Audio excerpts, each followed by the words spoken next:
January 24th, 1988. Hamilton, Ontario, Canada. The World Wrestling Federation is about to unveil a match concept that will become one of the most beloved traditions in professional wrestling history. A format so iconic that fans will spend the next 4 decades debating entry numbers, dream scenarios, and surprise returns. The Royal Rumble. But here's the thing about first attempts. They're messy, they're chaotic, they're full of mistakes that make you wonder how anyone thought this was ready for television. Today we're going to dissect every flaw, every botch, every questionable decision that plagued the birth of wrestling's most anticipated annual match. But before we even get to the match itself, we need to establish just how different this event was from the Royal Rumble you know today. Because context matters. And the context here is absolutely wild. Number 1. This wasn't actually a pay-per-view. I know. Your entire understanding of Royal Rumble history might have just shifted. The 1988 Royal Rumble aired as a free special on the USA Network. Not a pay-per-view. Not even close. It was counter-programming warfare, specifically designed to compete against Jim Crockett Promotions' Bunkhouse Stampede pay-per-view, airing the same night. Vince McMahon wasn't trying to create wrestling's second biggest annual event. He was trying to hurt his competition. The Royal Rumble was a weapon before it was a tradition. And here's the real kicker. The Rumble match itself wasn't even the main selling point of the show.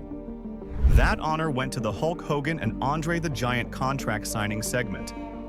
The match that would define January for decades was originally just filler content around a promo segment. Vince wasn't betting on the Rumble. He was betting on Hogan. The Rumble was just there to fill time between the segments people actually wanted to see. Think about that. The Royal Rumble, the match that now sells entire pay-per-views by itself, was an afterthought on its own debut show. If the contract signing had been longer, we might have gotten a 15-man Rumble instead. Number 2. The Royal Rumble wasn't the main event. You read that correctly. The inaugural Royal Rumble match did not close the show. That prestigious spot went to the Islanders versus the Young Stallions in a 2 out of 3 falls match. Let that sink in. Haku and Tama versus Paul Roma and Jim Powers closed the first ever Royal Rumble event. A match so captivating that the arena was rapidly emptying as it happened, with the lights dropping to near total darkness about 2 minutes in because apparently even the production team wanted to go home. The very first Royal Rumble, a match format that would eventually headline WrestleManias and determine World Championship contenders, was treated as a mid-card attraction. Pat Patterson's revolutionary concept played second fiddle to a tag team match that literally sent fans running for the exits. This is like if the first Money in the Bank match was followed by a Scotty 2 Hottie singles match. It's not just bad positioning, it's a fundamental misunderstanding of what you have. Number 3. The biggest stars in the company weren't in the match. Where was Hulk Hogan during the first Royal Rumble? Not in the match. Where was Randy Savage, one of the hottest acts in the company?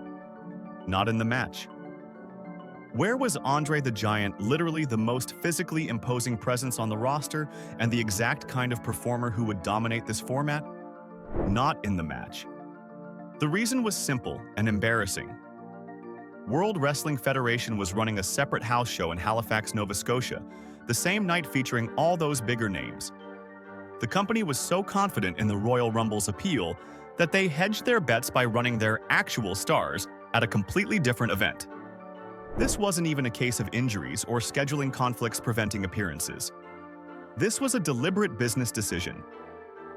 The house show in Halifax was deemed more important than loading the first ever Royal Rumble with talent. Imagine if the 2024 Royal Rumble featured no Roman Reigns, no Cody Rhodes, no Seth Rollins, because WWE had them working a house show in Toledo. That's essentially what happened here. The match that was supposed to prove this format could work was deliberately handicapped from the start. Number 4. There was literally no prize for winning. Jim Duggan won the first Royal Rumble. What did he get for his trouble? Absolutely nothing. No WrestleMania title shot. No championship opportunity. No announced prize whatsoever. No trophy, no ceremony, no special consideration in future booking.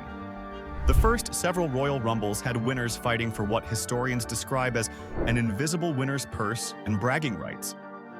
Nobody watching cares about those things. The title shot stipulation that makes the Royal Rumble matter? That wasn't introduced until 1993. 5 years of Royal Rumbles happened before anyone thought to give the winner something tangible.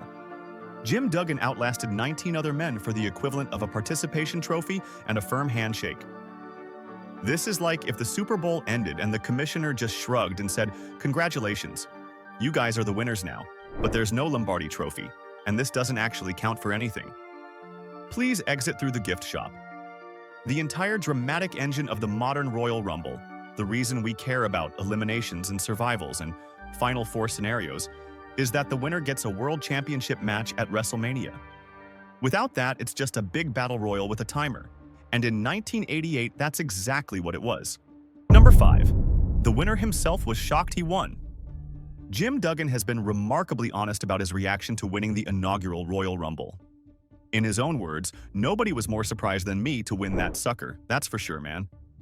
Duggan had no idea he was winning until the day of the event when he saw the booking sheet. He wasn't given advance notice. He wasn't part of some long-term storytelling plan.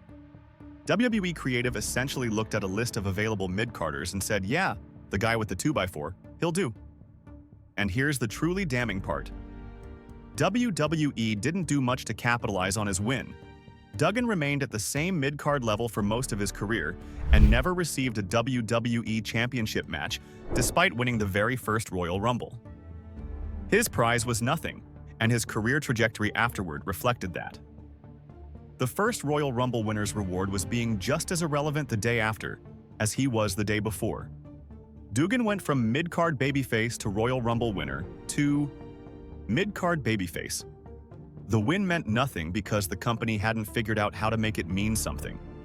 Compare this to modern Royal Rumble winners who immediately become the focus of the entire promotion for 3 months.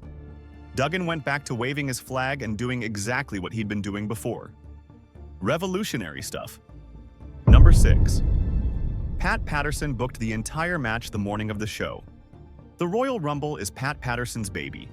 He created the concept, he pitched it to Vince, and by all accounts he was the only person who truly understood how to make it work. So when did he actually book the match itself? The day of the event. Patterson recalled that Vince approached him on show day and asked if he'd set up the Rumble yet. Patterson admitted he hadn't. Vince's response was apparently, "Well, you've got to do it," and Patterson was left to figure out 20 men's worth of entrances, eliminations, and storytelling beats by himself with hours to spare. The wrestlers were freaking out on the morning of the show because of all of Patterson's detailed instructions. None of them had ever done a match quite like this before. They were being asked to execute a revolutionary match format with no rehearsal time, and a booker who was essentially improvising the whole thing. Patterson had to determine entry order, elimination sequence, who eliminates whom, what storyline beats to hit, how long each person should stay in, and dozens of other details that modern Rumbles planned for months in advance. He did this in a few hours while wrestlers waited nervously for instructions. Think about the complexity involved. 20 men need to know exactly when to enter, who they're working with, who they're eliminating, who's eliminating them, and what spots they need to hit.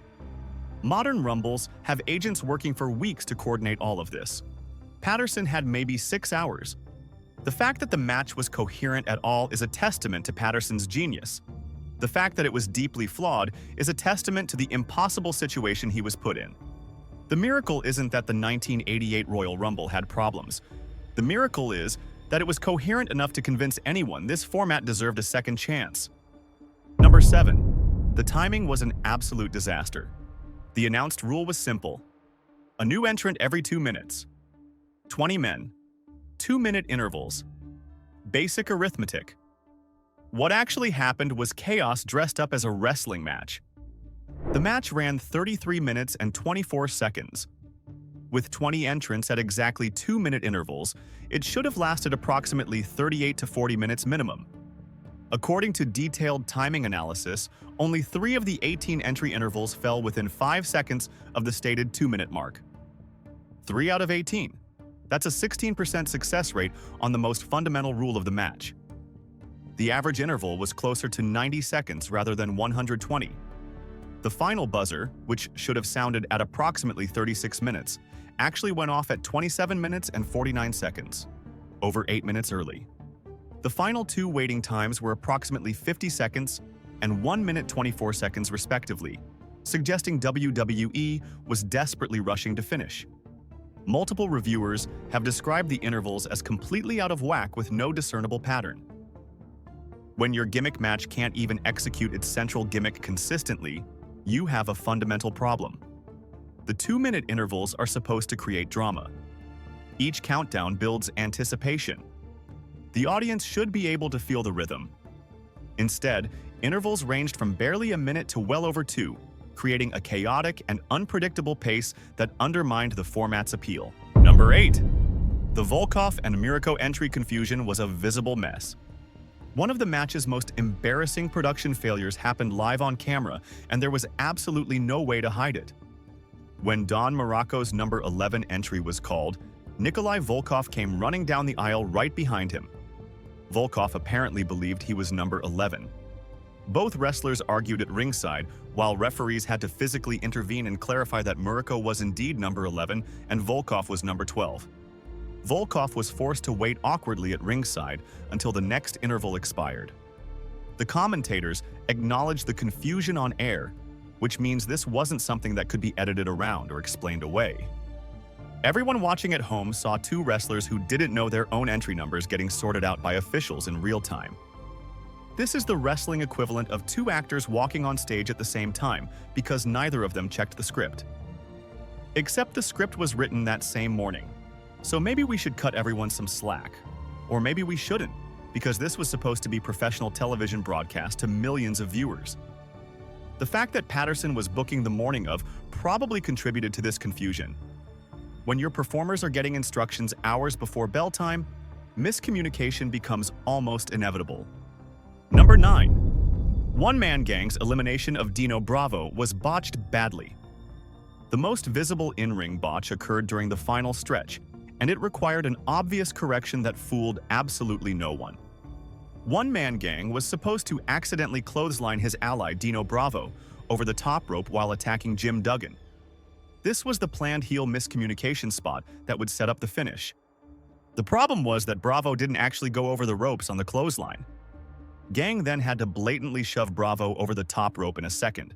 Completely obvious motion before launching into his theatrical acting routine of shock and dismay. The sequence was supposed to look like an accident.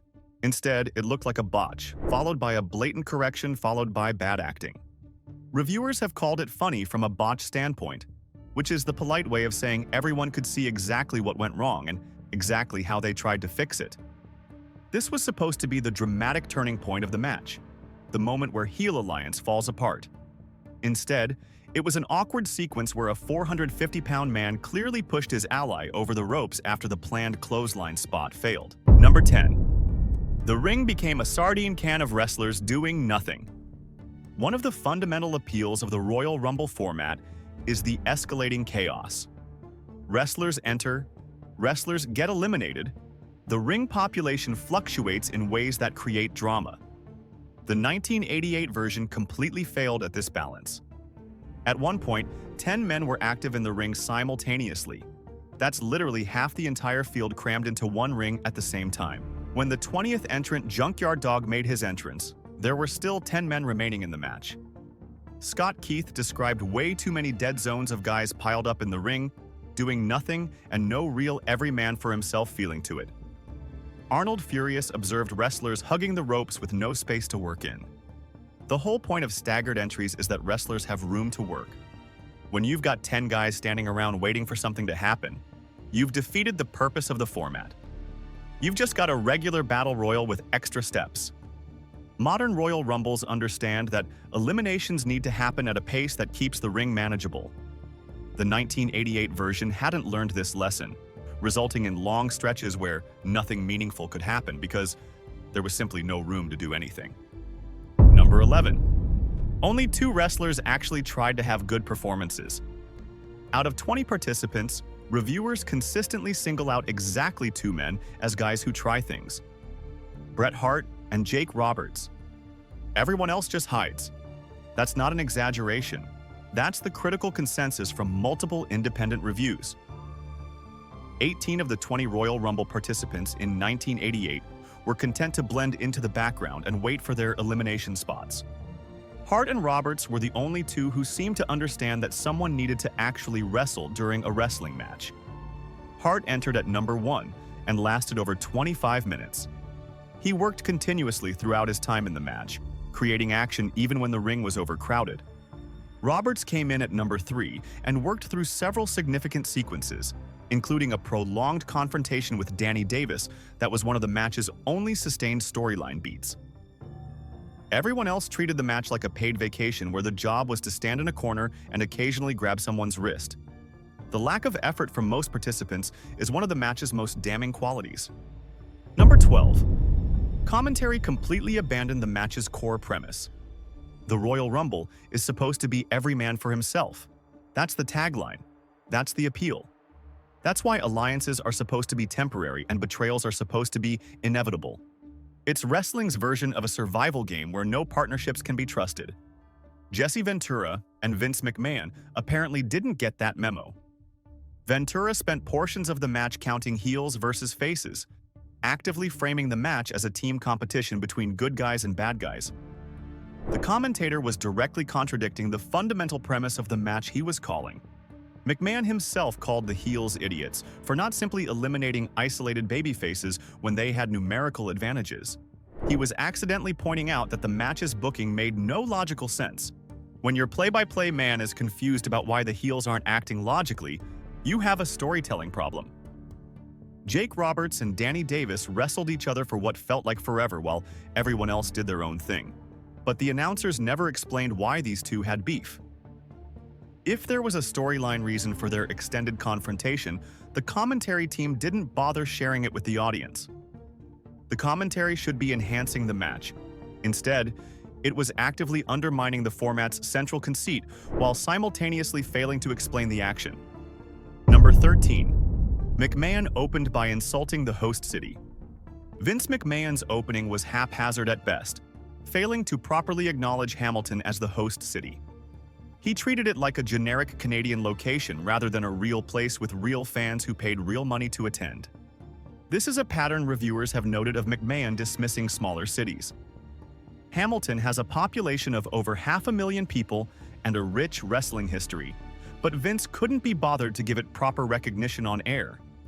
To put this in perspective, imagine a modern WWE show opening with "Welcome to the State of California" without mentioning whether you're in Los Angeles, San Francisco, or Sacramento. That's the level of geographic contempt McMahon showed Hamilton. The fans in that building supported the event. They bought tickets and made noise and participated in the show. And McMahon couldn't be bothered to acknowledge what city they lived in. Number 14. McMahon hadn't learned the women's champions' names. Earlier in the show, the Jumping Bomb Angels won the WWE Women's Tag Team Championships. This was a significant moment, a title change on a special event that showcased the incredible talent of Japanese women's wrestling. Vince McMahon, the lead announcer, hadn't bothered to learn the difference between Norio Tateno and Itsuki Yamazaki. He couldn't tell them apart on commentary. The women's tag team champions had just made history on his show, and McMahon treated them as interchangeable. One reviewer noted this with obvious frustration, pointing out that the company's own announcer couldn't be bothered to do basic homework on performers who just won championships. This wasn't a case of similar-looking performers being difficult to distinguish. This was the lead broadcaster not doing the minimal preparation required to properly call a title change. It's disrespectful to the performers and embarrassing for the broadcast. Number 15. McMahon made audible frustration noises at fans. During the broadcast, a fan with a megaphone became increasingly annoying. Even Vince and Jesse took note of her on commentary, with McMahon clearly frustrated by the disruption. Professional broadcasters are supposed to maintain composure regardless of crowd behavior. The announce team's visible reaction to a single annoying fan demonstrated that even they were struggling to maintain professionalism during this event. This is the kind of thing that gets edited out of modern broadcasts.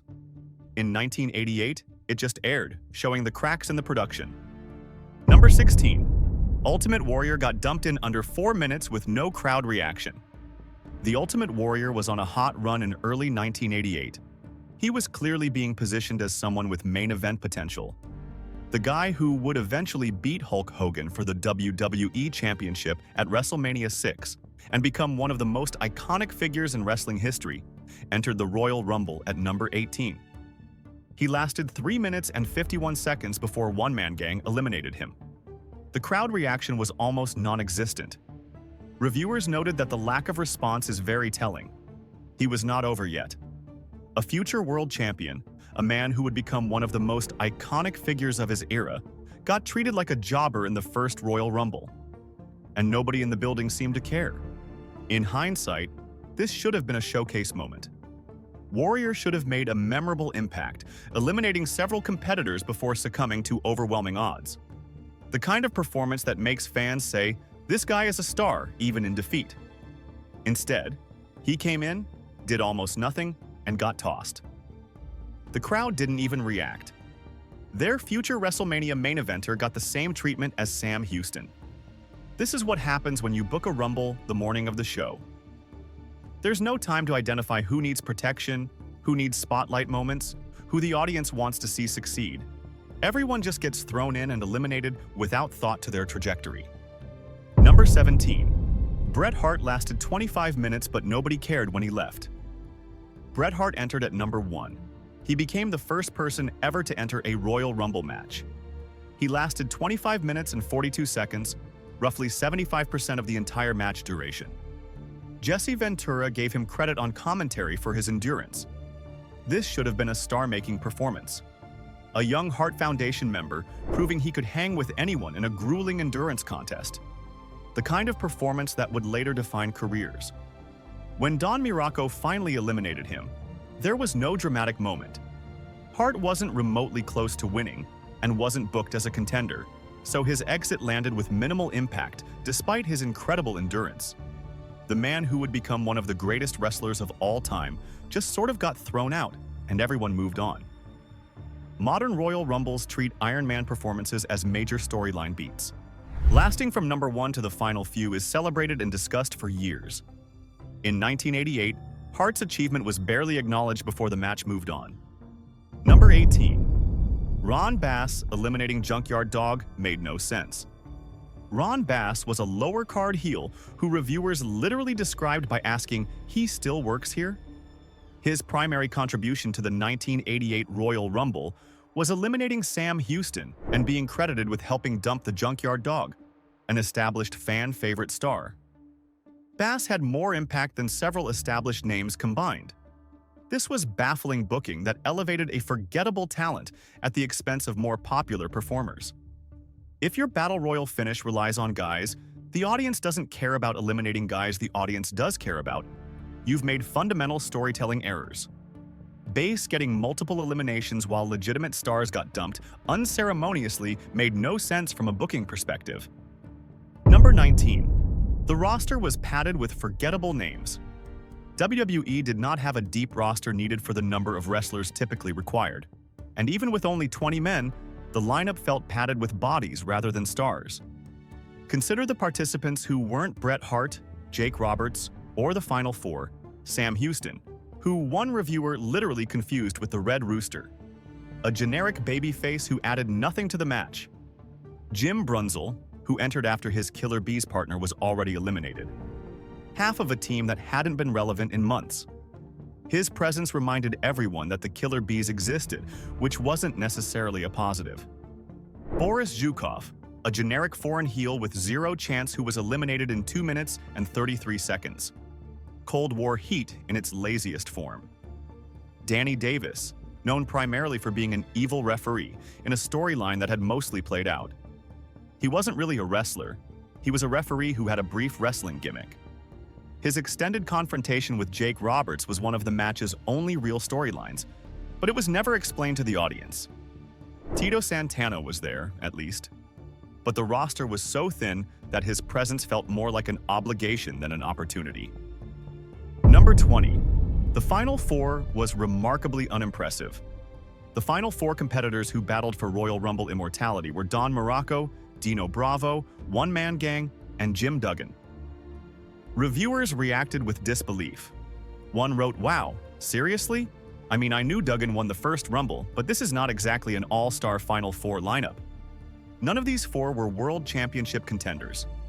None of them were on the verge of main event pushes. None of them had compelling storylines that made this Final Four feel meaningful. It was four mid-carders battling for nothing in a match that wasn't even the main event. Compare this to literally any memorable Royal Rumble Final Four: Stone Cold and Rock, Cena and Batista. The Final Four is supposed to be a collection of legitimate stars with genuine stakes. The 1988 Final Four felt like the survivors of a battle royal that the real stars had skipped. Number 21. The finish relied on heel miscommunication, not skill. Jim Duggan won the Royal Rumble not through superior ability or dramatic endurance or even clever strategy. He won because One Man Gang accidentally eliminated his own partner. Frenchie Martin, Dino Bravo's manager, distracted Don Morocco from ringside. Morocco got eliminated. Then Gang clotheslined Bravo over the top while aiming for Duggan. Then Duggan eliminated Gang. Match over. The first Royal Rumble winner's claim to fame is that he was the last babyface standing after the heels eliminated each other through incompetence. That's not an inspiring victory. That's winning by default because everyone else failed.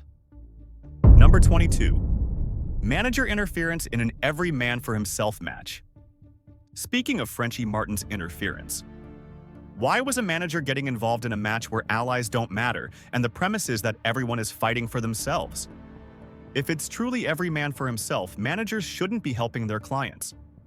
Heels shouldn't be working together. The entire concept of outside interference contradicts the match's stated rules. But WWE had managers interfering and heels cooperating throughout, which meant the every man for himself stipulation was completely meaningless. It was just a battle royal with a timer gimmick. The rule existed in name only. Number 23. Gorilla Monsoon had a heart attack before the show. This isn't a criticism of the match itself, but it's crucial context for understanding why the commentary felt off. Gorilla Monsoon was supposed to be calling the action alongside Jesse Ventura. He suffered a mild heart attack before the event and couldn't appear. Vince McMahon had to step in on emergency duty. This explains some of the commentary issues, as McMahon wasn't originally scheduled to call the match and likely wasn't prepared for it. The Royal Rumble's announce team was assembled at the last minute due to a medical emergency. Number 24. The Hogan and Andre segment had visible timing problems. The contract signing segment that was supposed to be the show's main attraction had its own issues. The $1 Million Man was left to fill time repeating his questions because either Hogan or Andre missed their cues. There was visible dead air during what should have been the most hyped segment of the broadcast. The moment everyone tuned in to see had the performers scrambling to fill time because someone didn't hit their mark. Even the real selling point of the show couldn't escape production problems. Number 25. The crowd chanted boring during another segment. During the Dino Bravo bench press segment earlier in the show, the crowd reacted with audible displeasure. The segment dragged on for nearly 20 minutes and was universally panned. McMahon himself later admitted on commentary that it was dull and boring, saying it made him want to sleep. When your own lead announcer admits that part of your show is putting him to sleep, you've made programming decisions that no one can defend. The bench press segment was meant to establish Bravo as a legitimate threat. Instead, it established that the crowd had better things to do. Number 26. The arena lights failed during the main event. Remember how the Islanders versus Young Stallions was inexplicably the main event? During that match, fans were openly filing out of the building. The arena was visibly emptying as the supposed main event played to a rapidly shrinking audience. Whether it was disinterest, fatigue, or just wanting to beat traffic, the crowd made their opinion clear. The actual main event of the first Royal Rumble broadcast played to a departing audience, a fitting metaphor for the entire event's strange priorities. Number 27. This had been tested before and already failed once. The Royal Rumble concept was actually tested at a house show on October 4th, 1987 in St. Louis. One Man Gang won that match. It should have been a useful dry run for the television version. Instead, it became its own disaster.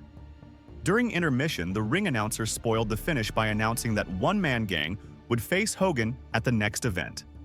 Since a title match requires a #1 contender, the winner became obvious. Fans disgustedly booed at the amateurish mistake. WWE doesn't officially acknowledge this match existed. They pretend the January 1988 version was the first time the concept was attempted. The actual first Royal Rumble was such a mess that the company has scrubbed it from history. Number 28. Vince McMahon initially thought the concept was stupid.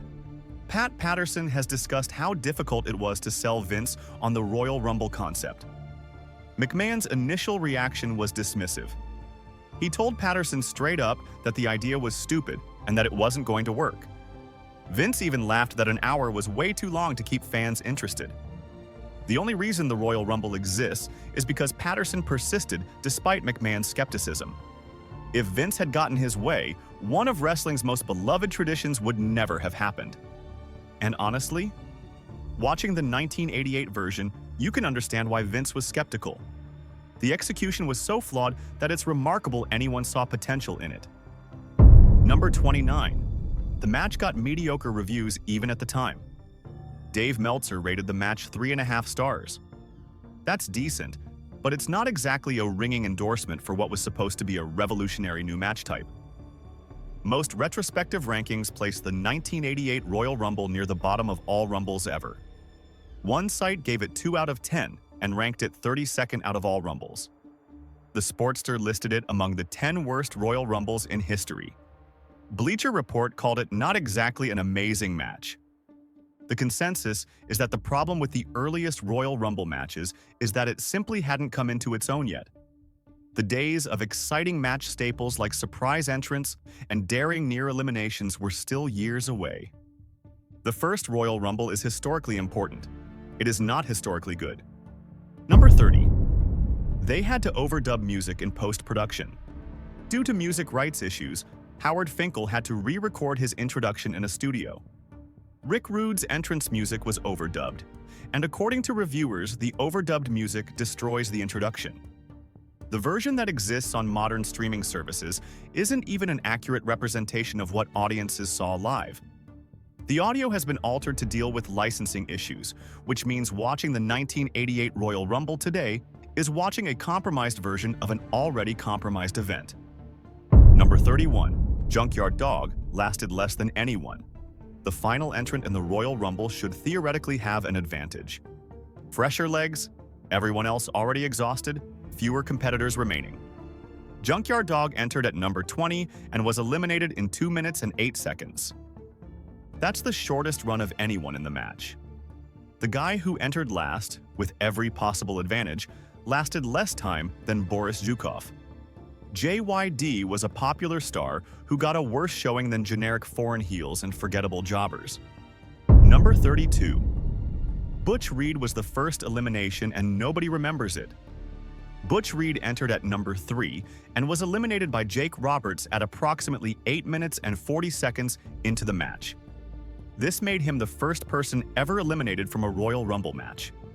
You would think this distinction would be noteworthy. Instead, it's a trivia footnote that most fans couldn't name. Reed's elimination wasn't dramatic or memorable. It just happened. The first Royal Rumble elimination in history landed with all the impact of a random house show spot. Number 33. The match had no storytelling structure.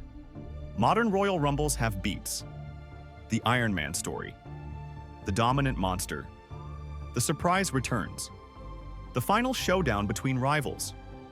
The 1988 Royal Rumble had none of this. Wrestlers entered, did some moves, got eliminated.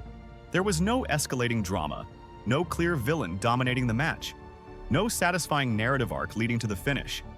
It was just 33 minutes of stuff happening in a ring until one guy was left standing. The format that would later tell some of wrestling's most compelling stories started as a structureless collection of moments. Patterson laid the groundwork, but nobody had figured out how to build on it yet. Number 34. One-man gang's 6 eliminations weren't treated as impressive. One-man gang eliminated more people than anyone else in the match. Depending on how you count the botched Bravo elimination, he removed between 4 and 6 competitors. This should have established him as a dominant monster heel. Instead, his eliminations came and went without fanfare. Gang wasn't positioned as a threat that required multiple babyfaces to overcome. He was just another body in the match who happened to be bigger than everyone else. Modern Rumbles would make a 6-elimination performance into a major storyline. In 1988, it was barely acknowledged. So what are we left with?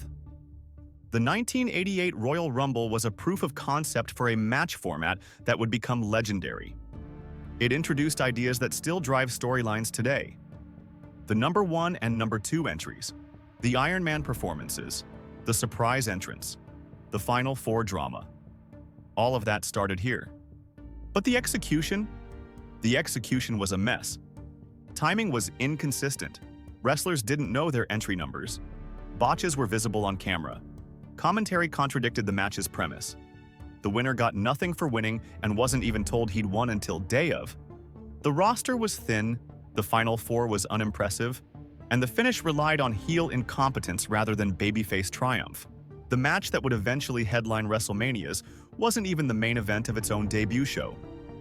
Pat Patterson deserves enormous credit for creating something that had this much potential, despite being booked the morning of the event with a depleted roster and a skeptical boss. The Royal Rumble concept was sound. The Royal Rumble execution in 1988 was not. What makes this match fascinating is how clearly you can see the seeds of greatness buried under the problems. The format works. The drama of counting down the clock works.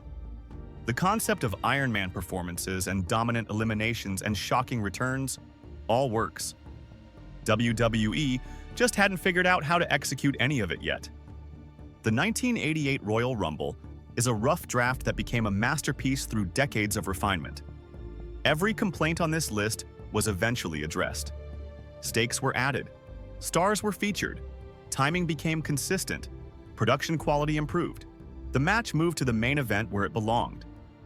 But you can't appreciate how far the Royal Rumble has come without understanding how messy its origins were. The 1988 version isn't just the first Royal Rumble. It's proof that great ideas can survive terrible execution, and that sometimes the most beloved traditions start as experiments that almost failed. Jim Duggan won the first Royal Rumble and got nothing for it. 35 years later, winning the Royal Rumble guarantees a World Championship match at WrestleMania. That evolution represents everything WWE learned from getting it wrong the first time. The 1988 Royal Rumble matters not because it was good, but because it was good enough. Good enough to get another chance. Good enough to eventually become essential. Good enough to prove that Pat Patterson was right and Vince McMahon was wrong. Stupid idea that wasn't going to work? It only became one of the most anticipated matches in professional wrestling history. Sometimes the rough drafts are worth preserving. Sometimes the failures teach us more than the successes. And sometimes a 33-minute mess in Hamilton, Ontario becomes the foundation for 4 decades of January tradition. That's everything wrong with Royal Rumble 1988. 34 sins for a 33-minute match. Roughly 1 sin per minute, which is actually impressive in the worst possible way. But here's the thing. Despite everything on this list, despite every botch and booking failure and production disaster, the Royal Rumble format survived. It thrived. It became essential viewing for millions of wrestling fans every January. The 1988 version is a time capsule of everything WWE hadn't figured out yet. Watching it today is like looking at the Wright brothers' first flight and wondering how aviation ever became an industry. The potential was there. The execution was terrible. And somehow, impossibly, it was enough. Drop a comment letting us know which Royal Rumble you think deserves the everything wrong with treatment next. Is it 1995's bizarre experiment with Shawn Michaels and the 1-2 controversy? The double finish disaster of 1994, where Luger and Bret hit the floor simultaneously? The controversial winner of 2015 that sparked a fan revolt? The wildly unpredictable 1999 Rumble with Vince McMahon's shocking victory? Let us know in the comments. Like and subscribe for more hard-hitting wrestling documentaries. Until next time.